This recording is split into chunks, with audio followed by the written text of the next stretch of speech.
लाल महाल येथील दादोजी कोंडदेव यांचा पुतळा सिंहगड रस्त्यावरील पु ल देशपांडे उद्यानात ठेवल्यामुळे मनपा प्रशासन, पोलीस यंत्रणा या बाबींच्या न्यायालयीन घडामोडींमुळे गेल्या 10 दिवसांपासून हे उद्यान बंद आहे। याचा सर्वाधिक फटका सकाळ संध्याकाळी व्यायामाकरता येणाऱ्या नागरिकांना बसला आहे।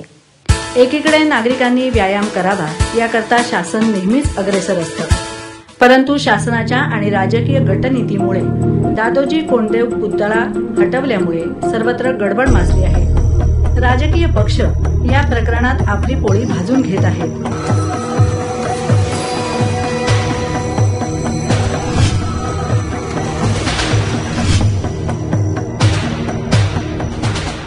या सर्व घटनेचा नागरिक शांत डोकं ठेवून विचार करताना दिसत आहेत।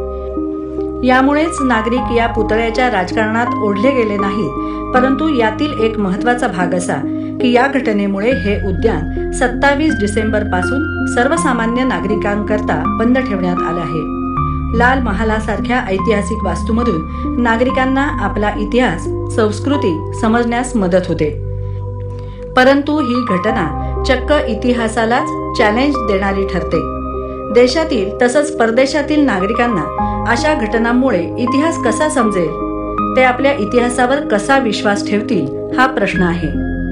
26 तारखेला रात्री संपूर्ण शहर झोपेच्या अधीन असताना पुणे मनपा प्रशासन आणि पोलीस यंत्रणेने रातोरात 2 ते 3 च्या दरम्यान दादोजी कोंडदेवांचा पुतळा हलवला आणि पु ल देशपांडे उद्यानात ठेवला।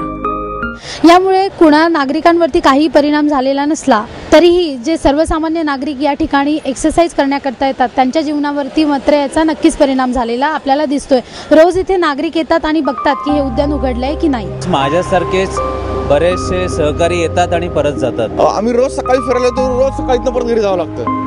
सकाळच्या वेळात शुद्ध हवा आणि निसर्गात फिरल्यासारखा जो आनंद मिळतो या बागेत फिरण्याचा, तो आता मिळत नाहीये। सगळ्यांची व्यायामाची अडचण होते। ज्येष्ठ नागरिकांना सुद्धा इथे फिरायला वगैरे चांगली स्वच्छ हवा, म्हणजे रोडवर फिरण्यापेक्षा बागेत फिरणं कधी कन्व्हिनियंट आहे, ते त्यांची गैरसोय होती। या संबंध प्रकारामुळे सिंहगड रोड परिसरातील लोक अत्यंत संतप्त झाले आहेत, कारण हे उद्यान त्यांच्या जिव्हाळ्याचं आहे।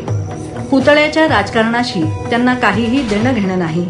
नागरिकांचे या उद्यानासोबत 4 वर्षाचं व्यायामाचं नातं आहे, हे अत्यंत महत्त्वाचं आहे। पुण्यात स्वाईन फ्लूचं संकट आलं होतं तेव्हा मनपा प्रशासनाने नागरिकांना पूर्वसूचना देऊनच हे उद्यान बंद ठेवलं होतं। तशा सूचनाही या उद्यानाच्या गेटवर लावण्यात आल्या होत्या। यापूर्वी फक्त स्वाईन फ्लू जेव्हा होता तेव्हा उद्यानं बंद होती, पण त्याची पण पूर्वसूचना दिली होती आणि 2 आठवड्यांनी बाग चालू झाली होती। याची काही पूर्वसूचना ह्याची काही पूर्वसूचना दिलेली नाहीये। आम्ही रोज येतो आणि दरवाजा बंद आहे बागेतला, तो बघून परत जातो आम्ही। परंतु या पुतळा हलविण्यासंदर्भातील कोणतीही पूर्वसूचना देण्यात आलेली नव्हती आणि उद्यान अचानक सुरक्षेच्या कारणास्तव बंद करण्यात आलं। वॉर्ड क्रमांक 104 मधील उद्यानात रोज शेकडो नागरिक व्यायामासाठी आणि मोकळी हवा घेण्यासाठी येतात। जीवन हे राजकारणाने नव्हे तर निरोगीकरणाने चांगल्या पद्धतीने जगता येतं।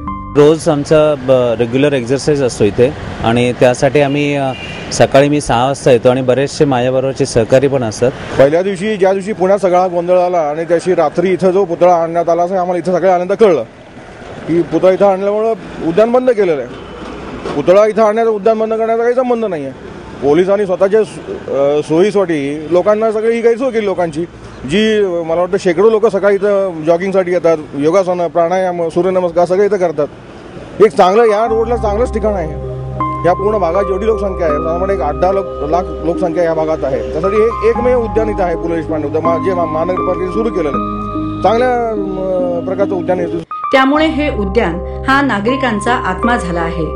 मनपा आणि पोलिसी प्रशासनाने या प्रकरणामुळे उद्यान बंद करून बालकांपासून ते ज्येष्ठ नागरिकांपर्यंत साऱ्यांवर उघड अन्याय केला आहे। या उद्यानातील प्रशासन उद्यानात व्यायामाकरता येणाऱ्या नागरिकांना महिन्याचा पास देतात। आम्ही आता गेले 2 महिने कंटिन्यू येतोय। 1 महिन्याला 50 रुपये चार्ज करतात ते, आणि आम्ही रोज येतो इथं। तर ते गेले 8 दिवस बंद आहे। पुतळा इथं आला त्या दिवशी चालू होतं, कोणाला काही पोलिसांच्या गाड्या होत्या, सगळं होतं। दुसऱ्या दिवशी सगळं बंद पडलं। यामुळेच अशा निर्णयाची माहिती मनपा आणि उद्यान प्रशासनाने आपल्या नागरिकांना द्यायला पाहिजे होती। प्रशासनाला तसंच राजकीय नेत्यांना पुतळ्यांपेक्षाही नागरिकच महत्त्वाचे असले पाहिजेत, हीच लोकशाहीची व्याख्या आहे. खरं सांगायचं म्हणजे यामध्ये PMCचं ॲक्च्युली नुकसान पण होतं, कारण बरेचसे इथे तिकीट देऊन येतात किंवा पास काढून येतात. त्याच्यामुळे माझ्या मते हे नुकसान पण आहे आणि बेसिकली लोकांचं, सामान्य माणसांचं नुकसान आहे याच्यामध्ये.